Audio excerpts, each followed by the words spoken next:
Bagaimana kabarnya hari ini? Kiranya saudara sekalian dalam damai dan sejahtera Tuhan Yesus Kristus. Saya Pendeta Indri Nikiyulu Kiroyan, bertugas di GPIB Ora et Labora Sungai Liat, Pulau Bangka, sebagai Ketua Majelis Jemaat. Saudara sekalian, di malam ini patutlah kita menaikkan pujian syukur kepada Tuhan karena Ia berkenan memelihara kehidupan kita. Sebelum kita tidur, baiklah kita merenungkan firman Tuhan. Marilah kita berdoa. Bapa Sorgawi, pada saat ini kami akan membaca Alkitab yang berisi firman-Mu. Kuasai kami dengan Roh Kudus agar kami dapat mengerti kebenaran firman Tuhan dan melakukannya dalam hidup kami setiap hari. Demi Yesus Kristus kami berdoa. Amin. Saudaraku, bacaan Alkitab sesuai sabda bina umat pada malam hari ini dari kitab Nehemia pasal 3 ayat 9 sampai 15 dengan tema membangun kerjasama. Saya hanya mengambil ayat 12 untuk dibacakan pada saat ini. Bunyinya, berdekatan dengan mereka, Salum bin Halohes, penguasa setengah wilayah Yerusalem yang lain, mengadakan perbaikan bersama-sama dengan anak-anak perempuannya. Demikian bacaan Alkitab. Saudara-saudara, sebuah pekerjaan besar pasti memerlukan tenaga kerja yang banyak.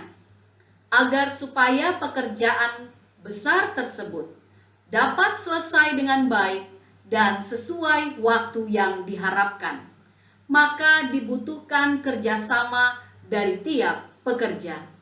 Kerjasama yang saling menopang dan melengkapi satu sama lainnya, baik antara atasan dengan bawahan maupun antar sesama pekerja itu sendiri. Maka hal itu pasti akan memberikan hasil yang baik. Bacaan kita pada malam hari ini mengkisahkan tentang pembangunan kembali tembok kota Yerusalem.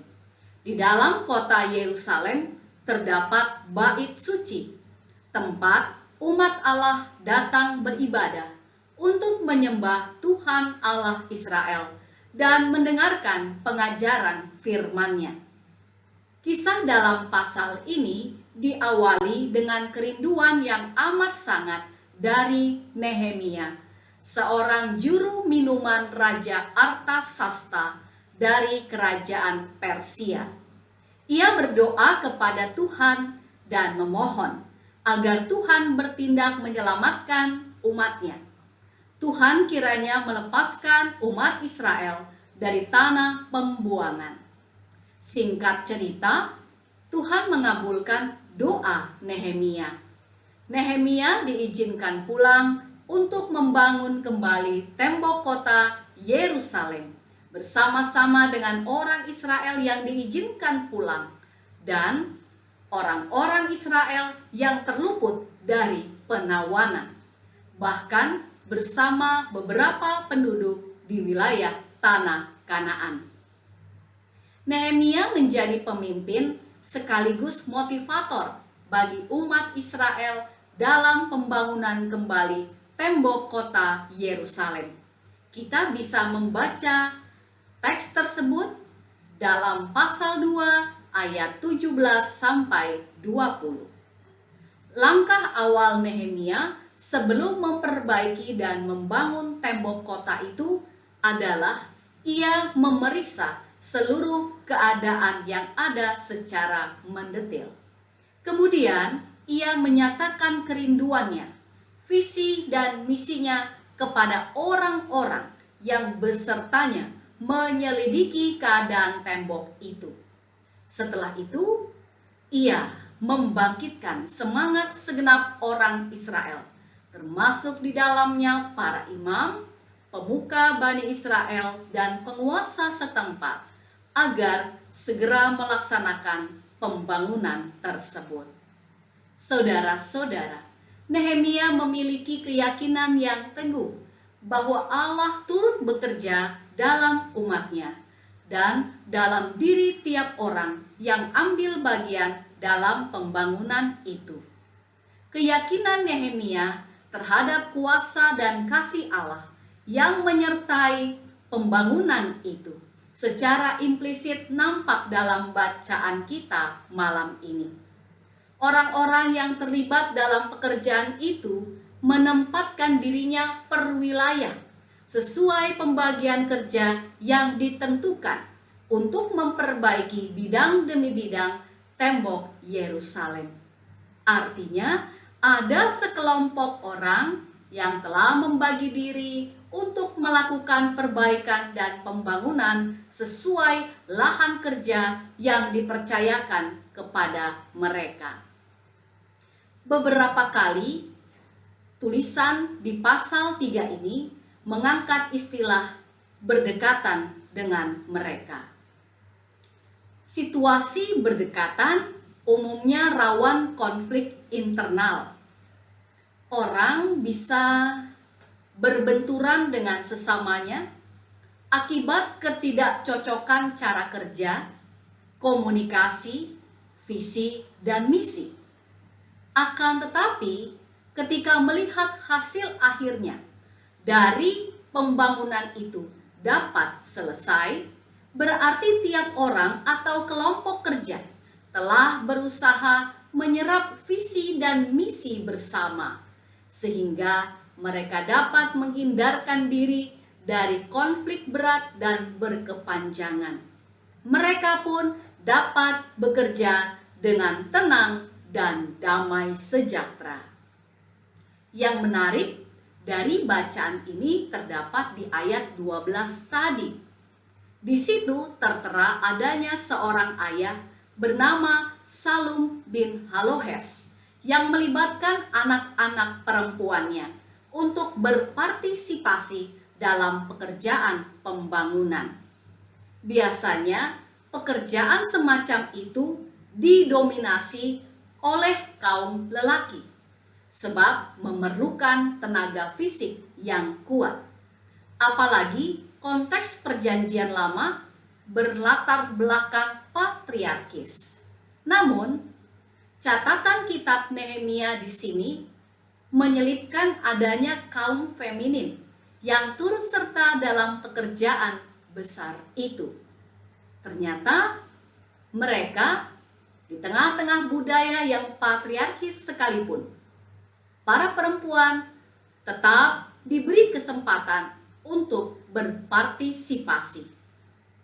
Mungkin saja ada kaum perempuan lainnya selain anak-anak dari Salum bin Halohes yang turut bekerja sama dengan kaum lelaki lainnya dalam memperbaiki tembok itu.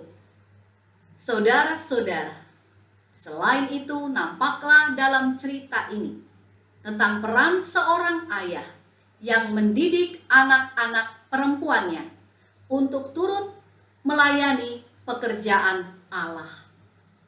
Saudara-saudara, kisah ini membuktikan bahwa perempuan dan lelaki bisa bekerja sama dalam sebuah pekerjaan besar. Umat kepunyaan Allah juga bisa membangun jaringan kerja layan dengan sesamanya manusia, walau berbeda suku, budaya, ras, golongan, pendidikan, gender, bahkan keyakinan.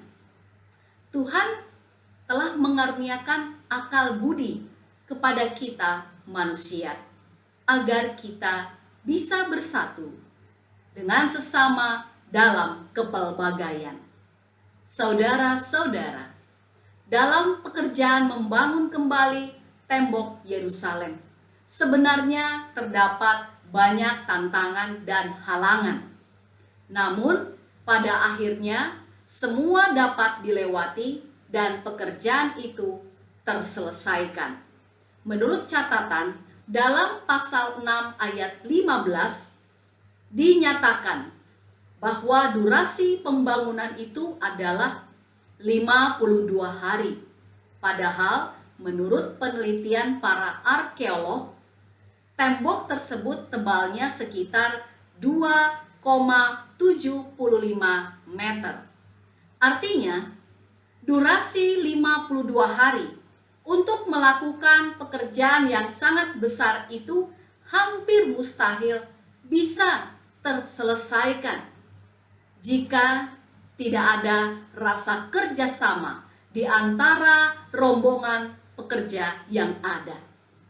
Disinilah kita melihat letak kunci kesuksesan pembangunan kembali tembok kota Yerusalem, yaitu pada cita rasa kerjasama satu dengan yang lainnya. Ajakan untuk membangun kerjasama, itulah yang menjadi pesan firman Tuhan bagi kita sekalian. Bagaimana cara membangun kerjasama? Pertama-tama kita harus menanamkan dalam diri kita kebutuhan akan kehadiran orang lain. Bukankah kita adalah makhluk sosial? Kita hidup berdampingan dengan sesama kita. Kita harus belajar menekan ego kita. Janganlah kita merasa hebat, lebih baik, lebih mumpuni daripada orang lain. Sebaliknya, kita pun tidak bijak jika selalu merasa rendah diri sehingga hilang kepercayaan pada bakat atau kemampuan diri sendiri. Bukankah tiap-tiap orang diperlengkapi Allah dengan segala karunia, talenta, dan bakat agar dapat menolong orang lain? Jadi, kita harus menempatkan diri sebagai orang yang mau bekerja sama dengan orang lain dan menerima keberadaan mereka.